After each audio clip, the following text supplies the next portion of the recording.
Hello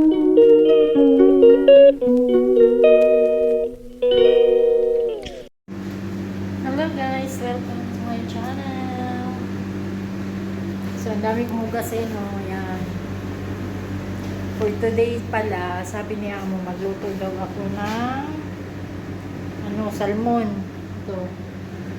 Niluto ko na yung 2 piraso kasi pag isa, hindi naman kasya sa kanila. At saka yung alaga ko kasi na pangalawa na lalaki, hindi kumakain ng isda. Kaya, yan ko lang siya i-grilled lang.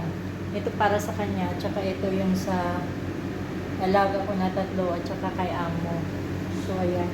So, bali, 2 na lang yung niluto ko in case na makulang. At least, gumawa ko ng extra.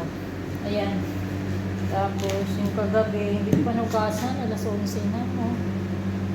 Yung hapunan nila is gumawa ako ng soup kagabi. Tsaka, yung tinapay na garlic, hindi naman nila naubos. Kasi nga, gusto nila lagi sa labas. Kasi pag nagluluto ako, tito, wala din kwenta, useless din. Kasi, kahit na maubos yung niluto ko, bibili at bibili pa din yan sa labas. So, yung mga ugasin ko, ganyan. So, hugasan ko yan ngayon. And before that, nagpainit ako ng tubig kasi, una kong gagawin is gagawa muna ako ng coffee nila tsaka yung tea nila kasi lalagay ko lang doon sa sala, hayaan ko yun tsaka mag-start na magluto ng tanghalian. Kasi para alas 2 pa naman ang uwi ng mga estudyante, kaya medyo okay lang 11 mag-start or 12 kasi at least alas 2, bago mag alas 2 ng uwian nila is tapos na ako nagluto. So, kukuha tayo ng matara. Matara, sa Kuwait, ang tawag nito is matara. Dito sa Dubai, ang tawag nito is delay. Delay o delay. Basta delay yung tawag nila dito. Ito pala yung lagayan ng kape at saka yung tea nila. Etong dark is para sa coffee and this one is for the tea. Oh, yun. Kasi kailangan everyday pagkahapon gumagawa ko kasi iinom talaga yung mga Arabo niyan. So yun guys. Tsaka pahirapan pa talaga yung mga alaga ko. Pahirapan talaga sa pagising. Diyos ko, ang tagal gumising. Kanina tumalis si amo. Ewan kung saan pupunta yan every alas 6. Tapos mga 10 minutes lang naman. Tapos babalik ulit.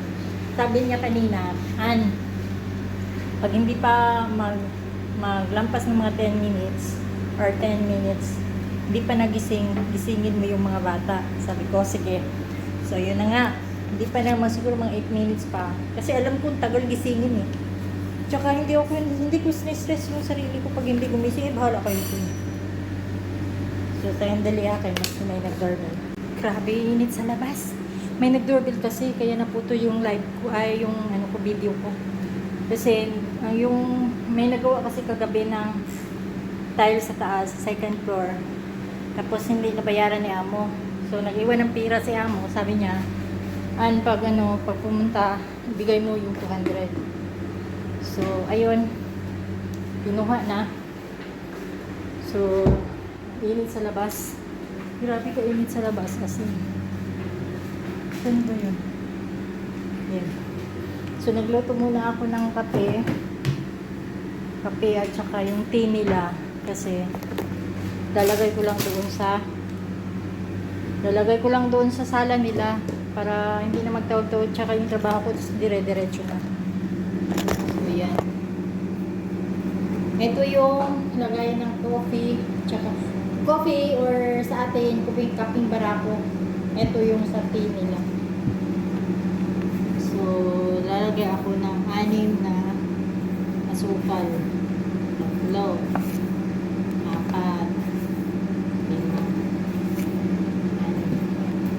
So, kailangan tandaan mo talaga kasi ito matapang yung amoy. Ayaw nila na magkahalo-halo. So, ginagawa ko. Kaya yung tinatandaan ko minsan nilalagyan ko ng mark. Pero na ano ko na namin eh.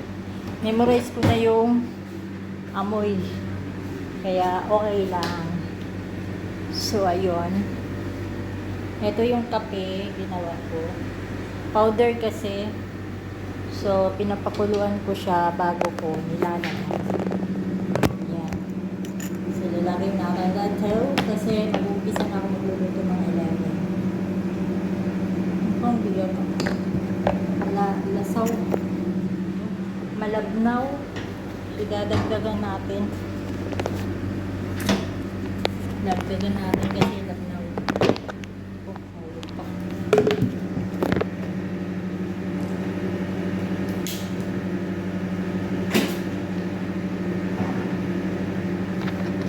Lalagyan natin kunting tea kasi nga labnaw. Baka sasabihin naman nila, oh, ay bakit hindi ito ma-dark? Utak pa naman ang among ko abnormal. So, ayan. Lalagyan natin po. So,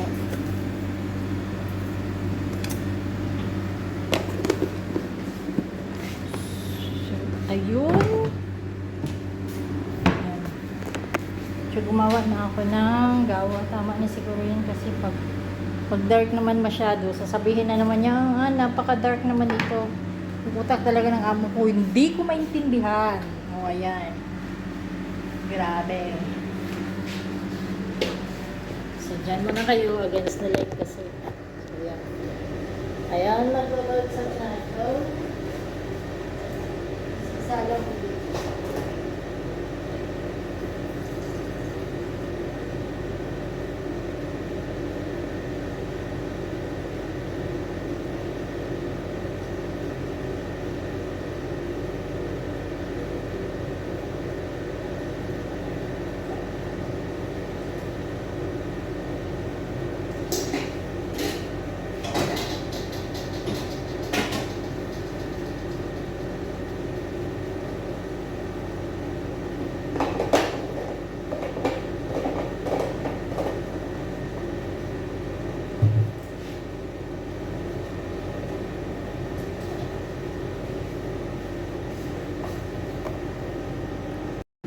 Ayun, naputo na.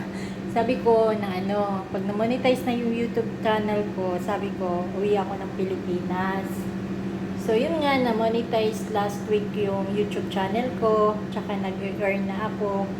Hinihintay ko na lang yung Google AdSense ko na ipadala sa akin sa Pilipinas. So, sabi ko naman ngayon, ang pray ko, last na pray ko na pag unang sahod ko sa YouTube, pag nagkasahod na ako sa YouTube, uwi na talaga ako ng Pilipinas, promise. Kahit konti lang yung yung kita ko sa YouTube. Basta promise ko uwi na ako kasi kailangan na din ako ng mga anak ko eh. Halos 13 years na ako nasa abroad.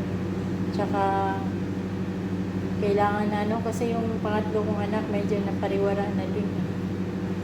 May problema lang konti. So, sabi ko nga, Lord, kung para sa akin to, kung magkakasahod man ako sa YouTube, pahinga muna kasi yung katawan ko din pagod na, tsaka talagang stress, emotionally, mentally, physically, very stressed. So, sabi ko, kahit konti lang yung kita at yung sahod ko sa YouTube, uwi talaga ako, promise. Ayun, guys. Kasi, alam niyo, yung dati, sabi ko create ako ng channel kasi sabi ko, gagawa ko ng channel para lang for upload, yun pala. Tapos, alam mo, yung nanonood ako sa mga small YouTuber, naiinganyo ako eh. Sabi ko, ganun pala, kumikita pala sa YouTube, no? Maraming buhay yung nabago sa YouTube, kaya sabi ko, sige, i-pursue ko to. Sabi, minsan nawawalan ako ng pag-asa, sinasabi ko, ay, ayoko kasi wala namang subscriber na nanonood, walang So, hindi pala, God will give you a time na kung para sa'yo, para talaga sa'yo. So, ang tinitingnan lang ni Lord kung hanggang saan yung patient mo. So, yun guys, maraming salamat po sa lahat ng nag-subscribe sa akin, sa lahat po ng nanonood ng YouTube ko for fun or mga daily life ko or daily na ginagawa ko dito sa bansang Arabo as a katulong. Maraming salamat po sa inyong lahat. And si God na po ang bahala na magsukli sa inyo lahat. Ayun guys, thank you so much. Maraming salamat kasi magluluto na ako, maghuhugas pa ako ng pinggan. Bye-bye! Thank you for subscribing!